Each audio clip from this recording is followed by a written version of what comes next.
ग्रामीण भारत बुलंद आवाज के साथ।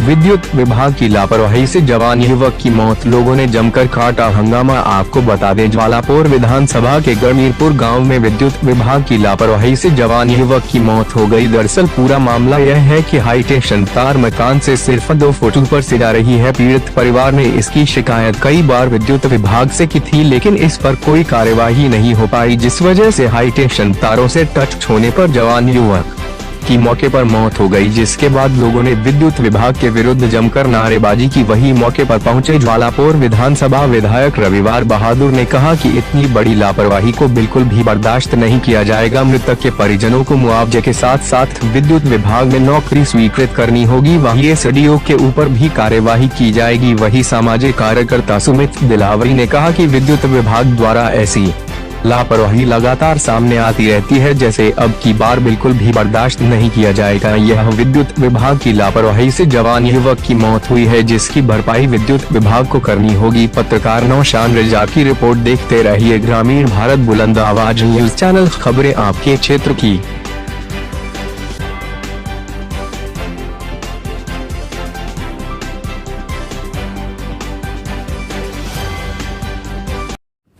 आज एक 32 साल का युवा हमारे बीच में नहीं है और ये सरासर पावर की उनकी डिपार्टमेंट की गलती है, बिजली वालों की गलती है। 1 महीने से एक एप्लीकेशन दी गई लाइन शिफ्टिंग को लेके, और उस लाइन शिफ्टिंग को लेके एप्लीकेशन दी गई जो डेडलाइन है। उसके बाद भी जेई काम नहीं कर पा रहा है, एसडीओ काम नहीं कर पा रहा, तो ये इनका मल फंक्शन है। सरासर इनकी गलती है, ये हत्यारे हैं, इन्होंने ये चूक की है। और ये हमें मार्च का हवाला दे रहे हैं कि मार्च में व्यस्तता होने के कारण हमने नहीं किया, ये काम नहीं कर पाए। और अब आप देख भी सकते हैं, अब अप्रैल चल रहा है और अप्रैल के भी काफ़ी दिन हो चुके हैं, और ये मात्र 2.5 या 3 घंटे का काम था लाइन शिफ्ट करना, और ये नहीं कर पाए। और अब जो है ये यहाँ पे बैठे हैं। पहली बात तो ये है कि यहाँ पे हमारे बीच में एसडीओ बैठे हैं, इनको खुद नहीं पता कि इनको क्या कहना है। ये ऊपर से पूछ के नहीं आए कि मैं एक मौत में जा रहा हूँ। हमारी डिपार्टमेंट की लापरवाही से एक मौत हो चुकी है, एक परिवार पूरा उजड़ गया है। पहले ये बोले कि हम 80,000 रुपये 75,000 रुपये इंस्टेंट दे रहे हैं आपको, अब कह रहे हैं हम 1 लाख रुपये दे रहे हैं, फिर विभागीय कार्रवाई करते रहेंगे। हमारी मांग ये है कि पहले तो आप एक्सेप्ट कीजिए कि आपकी गलती है, अपनी आत्मा को आप जगाइए कि आपने गलती की है, और गलती की है फिर इनको जितना मैक्सिमम हो सकता है जो उसके घर वाले कह रहे हैं वो आप कीजिए, अपनी सैलरी से भी दीजिए क्योंकि आपकी गलती है। और इस पे पश्चाताप भी कीजिए आगे के लिए कि आगे इस तरह की एक्टिविटी ना हो, क्योंकि ये तो पूरी विधानसभा का ही हाल है। हर जगह घरों के ऊपर से 11 kV की लाइन चल रही है, ट्रांसफार्मर उल्टे सीधे रखे हैं, गिरने की कागार पे हैं। जो इनका काम था ये अपना काम ढंग से नहीं कर पाए। ये है कि मैं यहाँ बैठा हूँ, जब तक इस चीज़ का सोल्यूशन नहीं निकल रहा मैं इनको नहीं छोड़ रहा।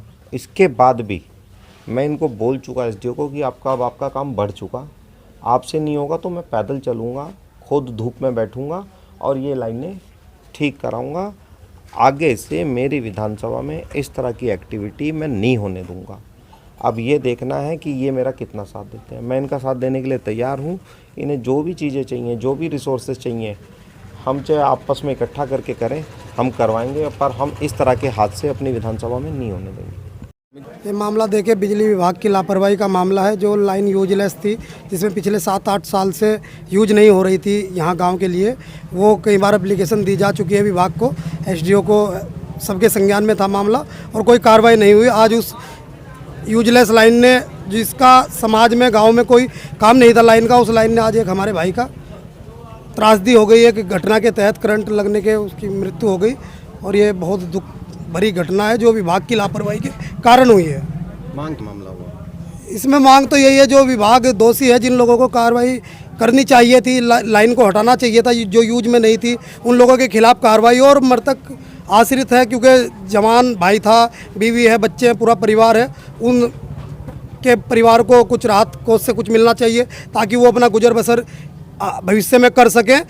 क्योंकि जो इंसान, जो भाई चला गया, उसकी भरपाई तो नहीं की जा सकती, लेकिन फिर भी उनके परिवार को कोई सहायता मिले तो अच्छा है। और उनका एक छोटा भाई है घर में, उसको अगर विभाग की लापरवाही के कारण चूंकि ये जान गई है, तो विभाग अगर उसको अपने यहाँ नौकरी पर रखे तो इससे ज़्यादा शायद कोई राहत कोष हो। तो हम तो चाहते हैं कि उस छोटे भाई को नौकरी पे विभाग रखे, वरना विभाग ये कोई इसका जो कानूनी कार्रवाई से गुजरना पड़ेगा और उसमें विभाग को भी नुकसान होगा। और हमारी यही मांग है कि जो ये हमने मांग रखी है कि उस भाई को नौकरी पर रखा जाए ताकि उसके परिवार का भरण पोषण हो जाए। विभाग से SDO विपिन कुमार जी आए हुए हैं, उनसे बात चल रही है, तो मुआवजे के तौर पे वो 1 लाख रुपए 1.5 लाख रुपए कह रहे हैं, जो कि उस भाई को के मरने के साथ जो कि बहुत कम मुआवजा है और इससे कुछ नहीं होने वाला। विभाग अपनी लापरवाहियों से कभी भी पल्ला नहीं झाड़ सकता है। विभाग फंस रहा है और विभाग को इसमें आगे आकर के उस घर परिवार की मदद करनी होगी और छोटे भाई को नौकरी देनी होगी ताकि उनका घर सही चल सके। मांग की देखिए, विभाग के अधिकारी आए हैं, वो कह रहे हैं कि आश्वासन दे रहे हैं कि जो विभागीय कार्रवाई है वो होगी और उसके बाद ही कुछ कहा जा सकता है, लेकिन ये सिर्फ इनकी फॉर्मेलिटी है और इसको हम ग्रामीण लोग मानने के लिए बिल्कुल भी बाध्य नहीं है। यहाँ पर SDO साहब बैठे हुए हैं, शांतिपूर्वक तरीके से उनको बिठा रखा है और विधायक साहब भी यहाँ मौके पर हैं। तो जब तक बड़े अधिकारी इनके नहीं आ जाते और वो कुछ लिखित में आश्वासन नहीं देते, तब तक इन लोगों को यहाँ से नहीं जाने दिया जाएगा।